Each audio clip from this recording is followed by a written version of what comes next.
In the northeast of Guatemala, amongst ancient Maya ruins and diverse tropical rainforest, lies one of the largest community-managed forests in the world. What you can see behind me are the forests, managed by rural and indigenous communities. In total, a little under 500,000 hectares of forest. The forest is important to us, and we take good care of it because our livelihoods depend on it. These communities are born among the forest. They have lived on these lands for many generations, and the forest exists precisely because the communities have looked after the forests.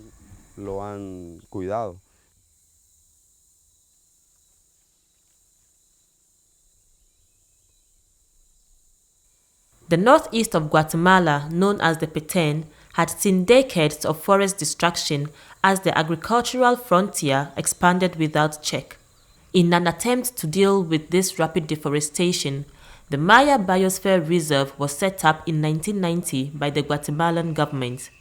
When the Maya Biosphere Reserve was created, however, the government favored the idea of forest concessions managed by companies, not communities.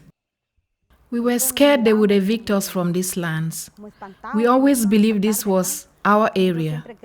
People said we would be thrown out because of these plans. The communities inside the Maya Biosphere Reserve will have to leave. No one believed that a group of people with no money could administer such a large area of land. The Association of Forest Communities of the Peten, known as ACOFOP, was set up by local communities in 1995. ACOFOP is a wholly community-led organization that was born of the need to make the government listen to us and realize that only by including the communities would it be possible to conserve all this natural wealth.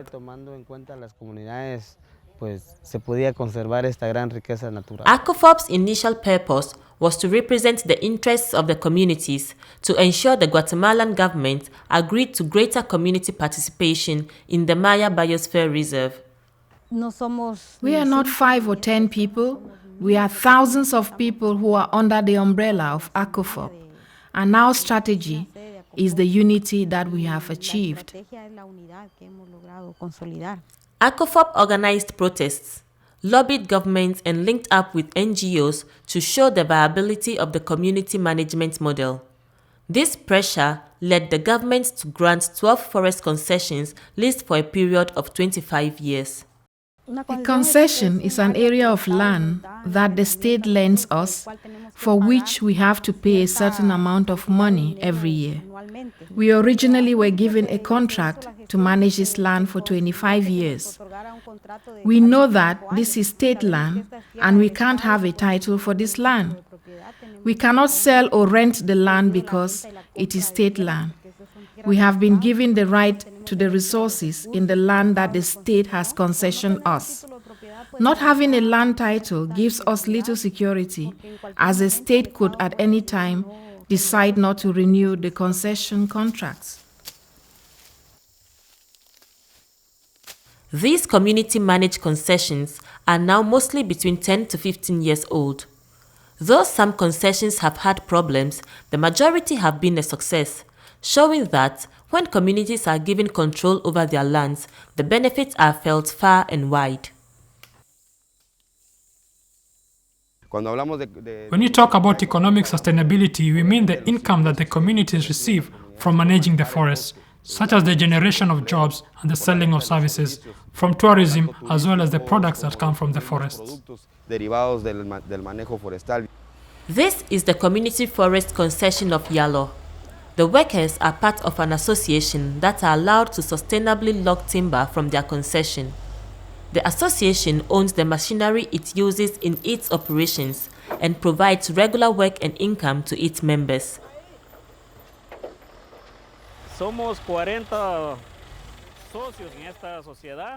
We are 40 partners in this association, and we all do well from it.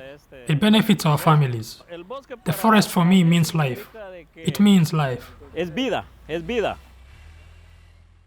The communities in the Maya Biosphere Reserve are making a good living from sustainably extracting timber as well as harvesting other products found within the forest.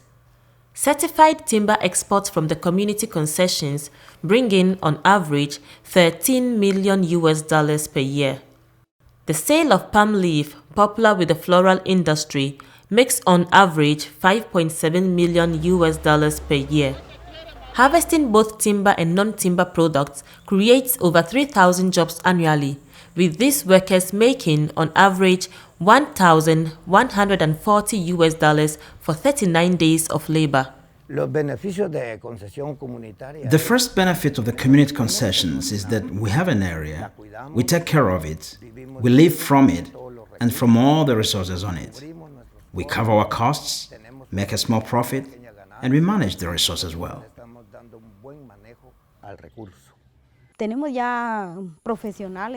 We now have professionals in the community who have been trained within our organization. We have carpenters who have learned their professions here. We have tourist guides who are also a product of the cooperative's management. We have received trainings. I'm a tourist guide from this community. I haven't needed to pay for one training. They have all been free. We have a well-equipped medical center. We've installed solar energy. We've built a school here with funds raised by forest management activities. There have been all these benefits for the community. Our greatest success has been to prove that community management is sustainable. We have accomplished all this and we started from zero. Now we have a company and each community concession has its area of processing. Now we are direct exporters and have the administrative platform, the market, and all the certificates to show the timber and not timber products are sustainably extracted. So companies just see money. What we see here is the generation of jobs for the community. If we start to generate benefits, then people will maintain their unity. I believe the benefits need to be spread equally if people are to be motivated to keep conserving and managing the resources. Nearby communities who do not directly participate in the concessions are also benefiting. This is a women's cooperative which processes the ramon nut, a seed which they buy directly from community concessions in the Maya Biosphere Reserve. We were set up in 2006 as a company with 50 members. We are set up with all the legal registers, an accountant, and a board of directors. We sell abroad to Japan. Apart from being a good, healthy product, many families are benefiting here. For me, this is very important because apart from, as I said, it is a good product, we're also contributing to the environment. The experience of community forest management in the Peten has demonstrated that communities can manage forest resources effectively.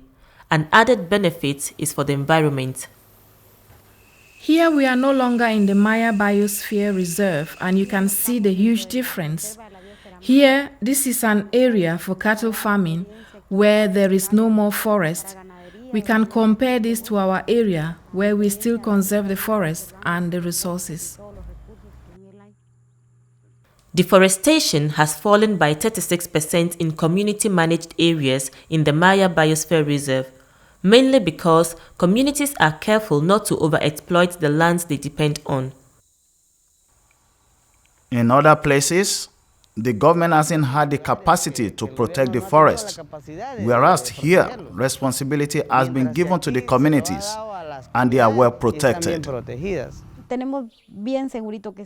We know that if we manage the forest badly, we would lose them and our livelihoods. The state here has thousands of people who guard the forest for free.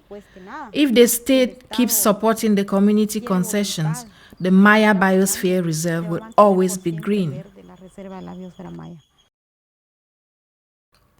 The success of these community-managed concessions is down to the level of unity among the community members.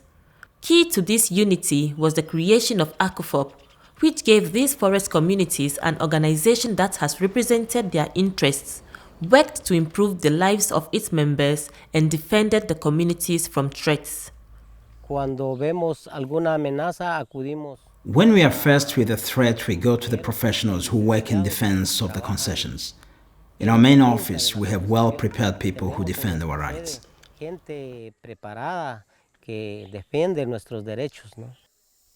The lessons that can be drawn from these experiences in the Guatemalan Peten is that not only can communities take better care of the environment than companies or governments, they also have the capacity to bring more economic benefits for local people than the giant plantations and extractive projects that are threatening the world's cultures and landscapes.